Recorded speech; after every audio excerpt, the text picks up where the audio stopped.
We're going to start with the big idea right off the bat, just so you can kind of hear it, you can kind of see it, you can kind of ponder it, let it sit in. We're going to spend the rest of our time unpacking it and seeing what it looks like, but I want to start with it just so you can kind of sit up there and ruminate a little bit, all right? Here's the big idea. The quality of Jesus as guest is directly related to your quality as host. The quality of Jesus as guest is directly related to your quality as host, and it means that the way in which you welcome him is going to determine the level of impact that he's able to make. I'm going to say that again. The way in which you welcome him is going to determine the level of impact that he is capable of making in your life. What Jesus can do for you is limited to some extent, not completely, not fully, but to some extent by what you allow him to do. This is a big idea, all right? I want you to sit on this one for a little bit. I want to see if maybe that makes any sense to you, and then we'll start unpacking it, all right? As we read through the Gospels, quite frequently, Jesus is consistently finding himself unwelcome. Most of the places that he ends up, he is rejected, or he's turned away.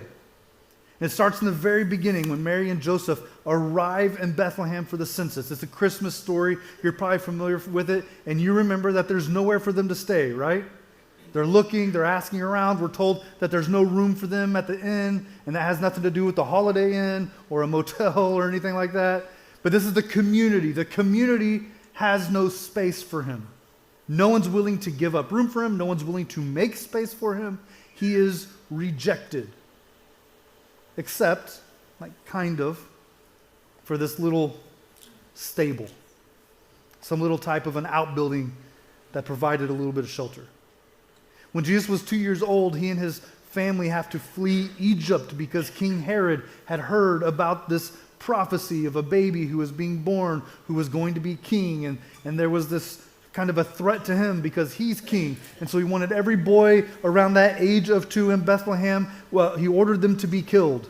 So the family flees to Egypt because he was unwelcome. In John chapter 1, as John opens his gospel and he begins telling the story of Jesus, he doesn't start with the Christmas story. Instead, he starts with this poetic retelling of the creation story.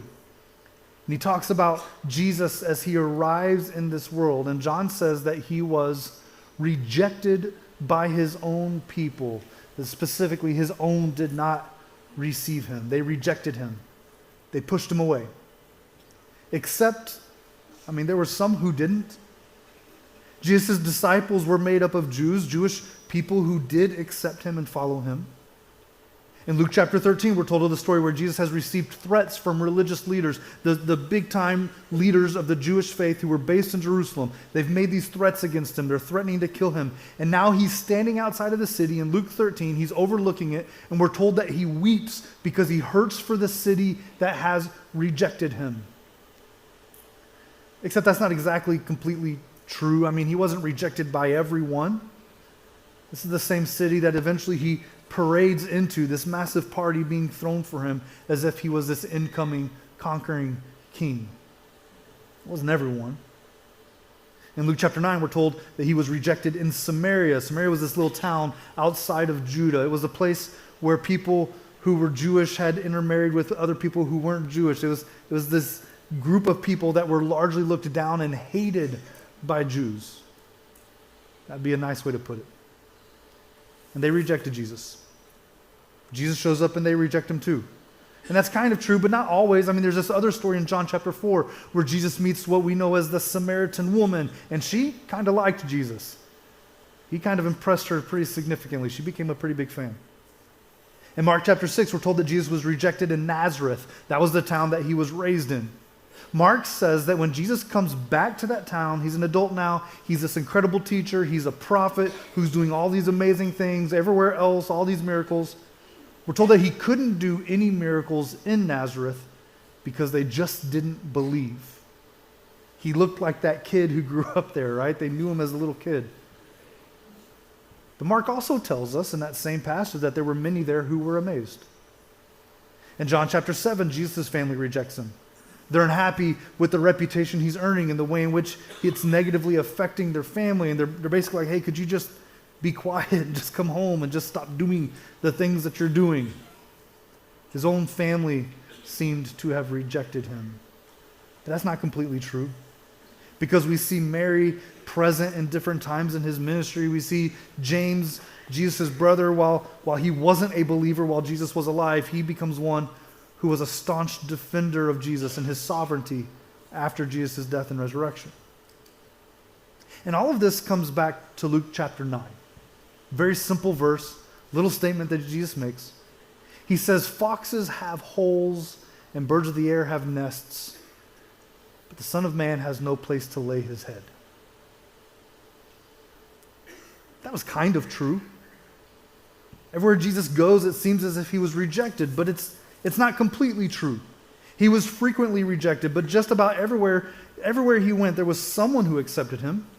Everywhere he went, there was someone who provided for him. People took care of him and welcomed him into their home. Even so, though, the great recurring theme in Jesus' life was rejection, being unwelcome. And I think we can probably relate to that, can't we? Have you ever felt unwelcome? Can you ever recall a moment in your life when you felt unwelcome? I did a quick Google search just to find some stories, read many heartbreaking ones. I want to share just a couple of little quick ones with you. I found a story of a woman who said that she felt unwelcome by her own family. That after her divorce, her family invited her ex-husband to their home for holidays and they didn't invite her. Can you imagine? Read another story of a young man who was a foreign exchange student. He was from Germany, and his exchange program sent him to France. And he talked about going to school in France and specifically sitting in history class as a German in France as they studied World War II. And he told the racist and the hateful ways in which they treated the German kid. Can you imagine? You've experienced it. I've experienced it. In high school, there was this girl that I was talking to, and she went to the other high school in town. All right, like she was at the other school, and it was our rival. There wasn't much respect between our schools. And she was fine enough, I guess. And so she invited me over one time to her house for lunch, and there's some other friends of hers that were there. And I walked in, and when I walked in, I instantly felt unwelcome. Okay? It was kind of like in the old TV shows, you remember like the record scratches and everything goes silent. It was kind of one of those moments as I walked in. I look around the room, and I saw a bunch of guys in the room who were basketball players for her school, not my school, the rival school. And they knew me. They knew my name. And I knew their names. Some of them I had been separated from by referees in the past. It was one of those moments where I felt very unwelcome. Have you ever felt unwelcome? Have you ever walked into a place where you knew you were not supposed to be there? I think we've all felt that at some point, right? We've been in those situations where it seems like everyone else was invited, but you weren't. Or maybe you hear an inside joke and everybody laughs, but you don't because you weren't a part of it. Or maybe you feel like you're different from everyone else. Or maybe you feel like you dress differently than everyone else. I can remember when I was in high school, I had a youth sponsor who talked about a nephew of his that he would invite to his home. He'd come spend the weekend with him, and he'd invite his nephew to go to church with him. And the nephew would always say no, and the excuse he would use was that he didn't pack any clothes that he could wear to church. And so the sponsor of mine crossed lines, all right? Like this isn't advice, this is just a story. But he would go and dig through his nephew's stuff to find what he had packed. Okay, that's the crossing line part. But then after that, what he would do is on Sunday morning, he would dress according to what he owned as closely to what was in the bag of his nephew.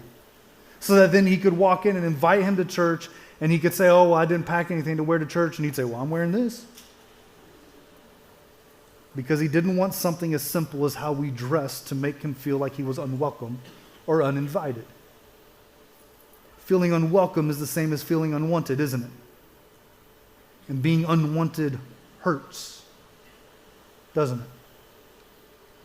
Jesus was unwelcome in a lot of places. Most people rejected Jesus. Most. In all the places that Jesus went and all the things that Jesus did, the majority of the crowds, the majority of the people that he spoke to walked away from him. But there was always someone that accepted. There was always someone who listened. There was always someone who welcomed him. And I want to remind you of what we started out with.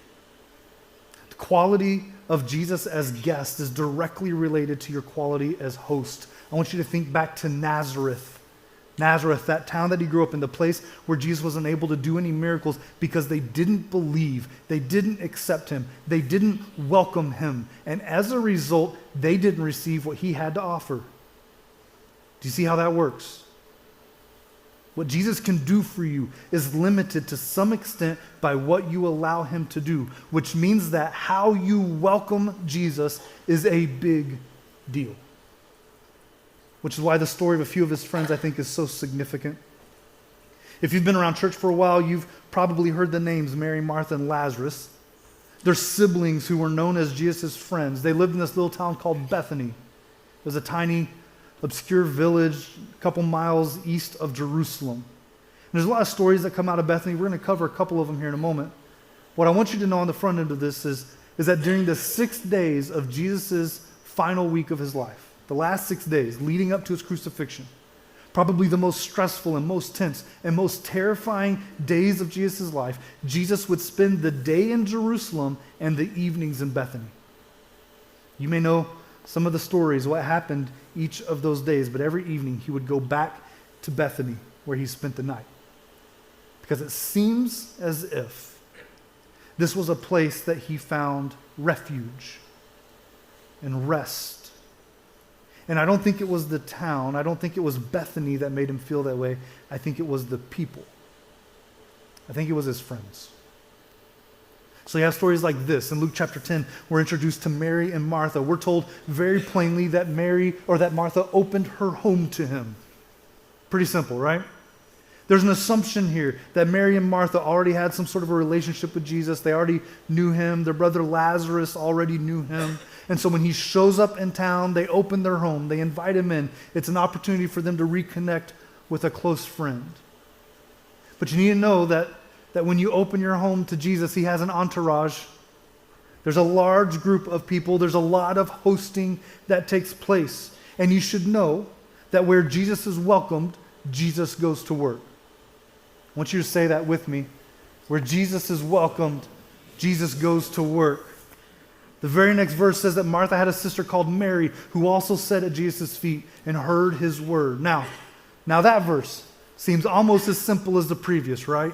Innocuous enough, not too significant. But I want you to notice something. Jesus is welcomed by Mary and Martha into their home, which has now led to Mary being welcomed in Jesus' presence. And that may seem simple. That may seem like not a big idea to you or a big deal to you from just reading this simple verse, but you're missing some stuff. Mary's actually creating some problems. First of all, this is rude. Don't know if you knew this. You'll see it further in the story.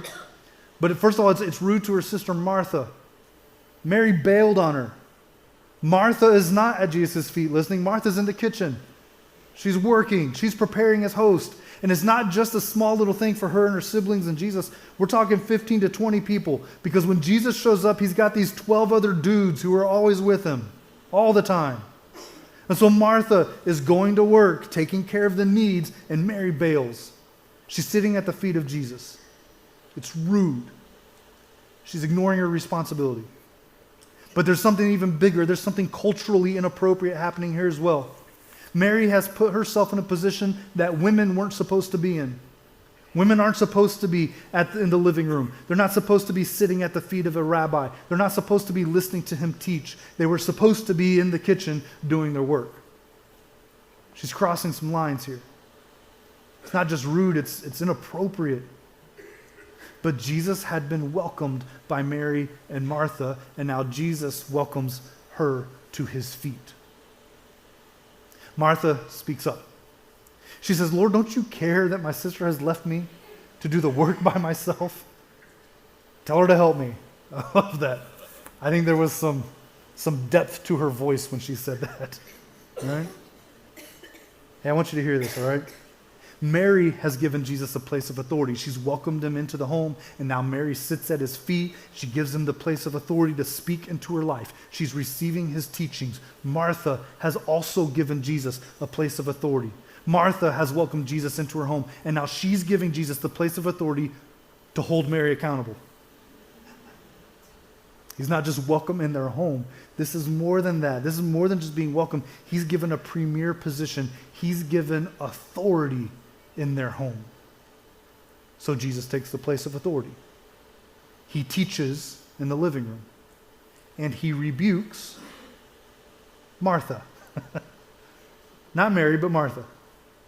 But this is an incredible sign of welcome, right? If you let Jesus into your house, don't be surprised when a few things in your house get rebuked. It's going to happen. When you let Jesus into your life, he's going to call out some things that don't belong. And both Mary and Martha, they're both welcomed as his disciples. Both are welcome at his feet to learn. Both are challenged by his authority, because where Jesus is welcomed, Jesus goes to work. Now, according to some scholars, about 2 months later, it could have been more, could have been less. We really actually don't know. But we'll say, for the sake of this, a couple months later, Jesus has left Mary and Martha's house. It's months later now, and he's back out on the road. He's doing ministry, and a messenger shows up. And he tells Jesus, the one you love is sick. The one you love is sick. This message is from Mary and Martha. It's John chapter 11. It's about Lazarus. And this isn't information. This isn't an update. This isn't information. This is invitation. It's an invitation. They had invited Jesus. They had welcomed Jesus when life was good. They're offering an invitation now when life gets tough. And I think it's because Mary and Martha get it. They believed it. Where Jesus is welcomed, Jesus goes to work. And they needed some work done. For whatever reason, Jesus doesn't rush it. He doesn't respond quickly. Maybe it's because of some of the threats that were happening around Jerusalem to him. He knew that Bethany was a little too close, it was a little unsafe, or maybe Jesus was just up to something. It's probable that by the time Jesus even hears about Lazarus, that Lazarus is already dead, which makes Jesus' response very strange. Jesus responds to the messenger and says, go back, tell them the sickness is not going to end in death, which is really weird, because he's probably already dead. Then Jesus says this. He says it's for God's glory, so that God's Son may be glorified through it. And that's weird. But just wait. After a couple of days, Jesus leaves for Bethany. By the time he arrives, Lazarus has already been in the tomb 4 days. When Jesus shows up, Martha comes out and meets him, and they have this conversation. She makes an interesting request. Maybe. I'm not sure exactly what she's doing here. She says, if you had been here, my brother would not have died. But I know that even now, God will give you whatever you want. What did she mean by this? What did she mean by that? Is she expecting Jesus to do something now? Is she saying that she still believes in Jesus regardless of what has happened? That she still even believes in his power? I'm not exactly sure what she means by this. Martha and Jesus have a conversation back and forth. It's really fascinating. She engages Jesus intellectually, even in the midst of her mourning and in the midst of her grieving. And she's not really angry with Jesus. They have this conversation. It goes back and forth, and it eventually leads to Martha's great confession. She says, I believe that you are the Christ, the Son of God, who was to come into the world. It's interesting. There's only a few people in the Gospels who have an opportunity to make a great confession. Peter's confession is probably most famous.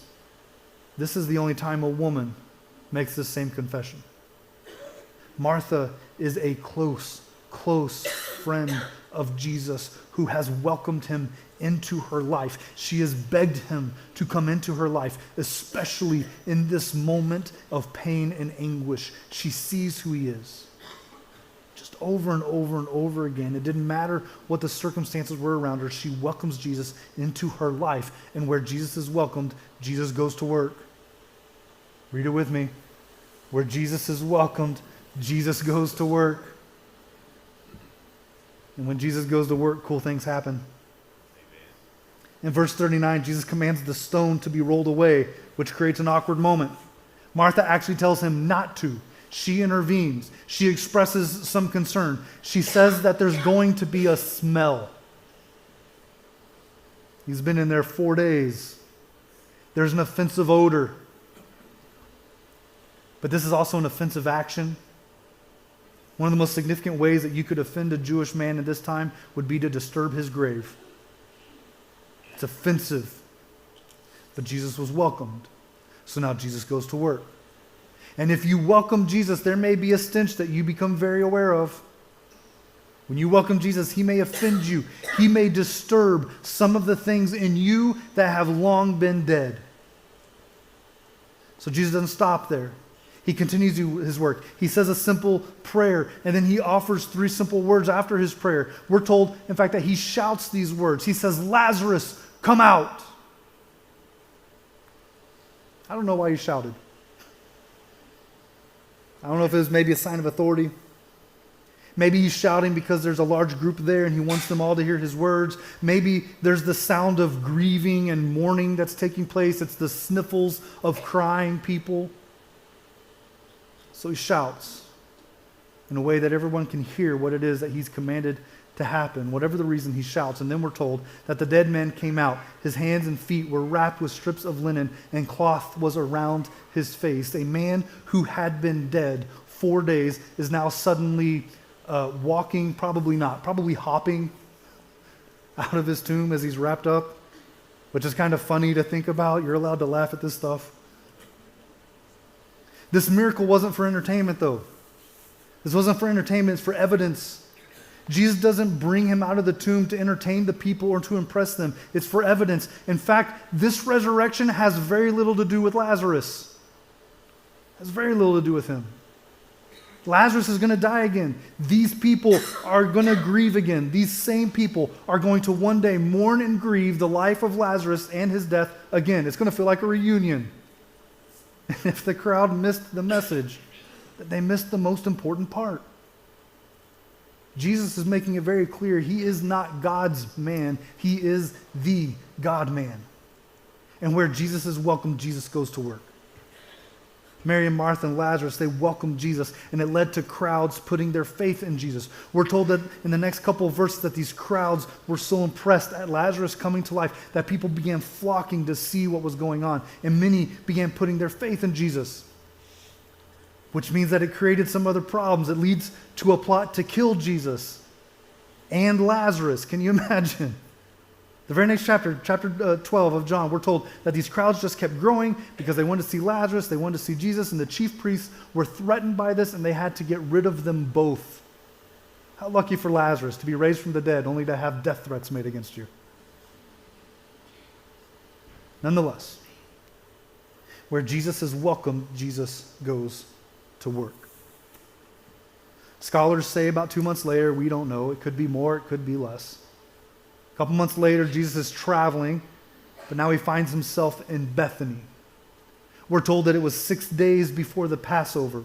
In our calendar, that would have been yesterday. It's the day before the triumphal entry, which we call Palm Sunday, which is today. We're told that a dinner was given in Jesus' honor. I bet there was. Jesus finds himself back in Bethany maybe for the first time. Lazarus is feeling good as ever. And when Jesus shows back up in town, I bet there was a party. I bet they did have a dinner. We're told Lazarus is there. Imagine the scene, Jesus and his resurrected friend sitting around a table with his disciples, and Jesus is the head. He's the one in position of authority. He's in a home where he has been given freedom to do his work. And we have a family who's feasting in the presence of Jesus. It's authentic church life. It's all in John chapter 12, and we're told that Mary does something special. This is the same Mary that sat at his feet when he taught in her living room.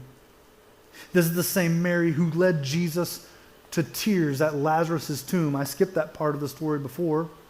Remember Martha's conversation. She has this conversation with Jesus that leads to her great confession, and her conversation engages Jesus intellectually. But after her conversation, she goes and she gets Mary, and Mary meets Jesus outside, and she has a conversation with Jesus that was very different. Mary shows up at the grave of Lazarus and she speaks in pain and in emotion. And it leads Jesus to weep. It's the same Mary, months later now, at a celebratory dinner. She takes some perfume. We're told that it was a pint of pure nard, which sounds weird, but it's expensive perfume. She begins pouring it on Jesus' feet, and she gets down on the ground, and she begins wiping his feet with her hair, covering them in this perfume. We're told that the entire house is filled with the fragrance of the perfume. There's some bickering among the disciples, predominantly Judas in the background. We're told that this perfume was worth about a year's salary. Central Kentucky has an average annual salary right now around $45,000. Could you imagine owning some sort of a bottle of perfume valued at $45,000 and pouring it over Jesus' feet? This is probably the family's inheritance. This is probably their savings and their future and their security. This is an act of extravagant worship, of profuse loyalty. This is a larger-than-life beauty. This is a lavish love and devotion. This is welcoming and hosting and inviting in a way that supersedes all the ways that had happened earlier. And she anoints Jesus as if he were king. Because he was. Yes. Kind of. All of this was done by Mary with an eye looking backwards. All this was an act of celebration and thankfulness and gratefulness for Jesus and what he's done for her brother, Lazarus, bringing him back to life. But Jesus doesn't see it that way. Jesus interprets this act as preparation for his burial. He says that Mary has anointed him as one would a corpse, a royal corpse. She's looking back at Lazarus. Jesus is looking forward to the cross that he was going to be on in less than a week. I wonder if there was any smell left of this perfume on his feet as he washed the feet of the disciples the night before. I wonder if there's any smell of this perfume on his feet as the guards were grabbing them and nailing them to the cross. I wonder. Mary, Martha, Lazarus, this was a family that valued Jesus for his supreme worth. They welcomed him into their home. They welcomed him into their life. And 6 days later, Jesus goes to work for their souls. So pay attention to what they did. They gave Jesus his rightful place as absolute, exclusive authority. He was not just a welcomed guest. Jesus was made master of their house because that is what he deserves. Because that is who he is. Their home became Jesus' home. The one who had nowhere to lay his head was welcomed there. He did have a place to lay his head because they made a place for him. So don't forget where we started. The quality of Jesus' guest is directly related to your quality as host. Meaning, the way in which you welcome him will determine the level of impact that he's able to make. Have you welcomed him simply as a guest? Or have you made him ruler of your home? Have you welcomed him?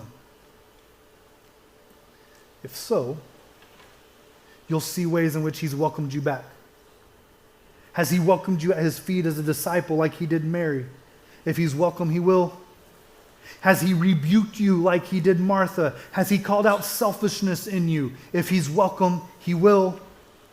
Has your sin been disturbed? Are you dealing with your own stench like Lazarus? Is he making dead things come alive in you? If he's welcome, he will. To what degree have you let him move in? To what degree have you welcomed him? What he can do for you is limited to some extent, not fully, not completely, but to some extent by what you allow him to do. He will not take a position higher than what you give him. And it's weird because he's the King of Kings. But he will refuse any position that you will not give him. Yet. There's going to be a day. There's a day coming when every knee will bow.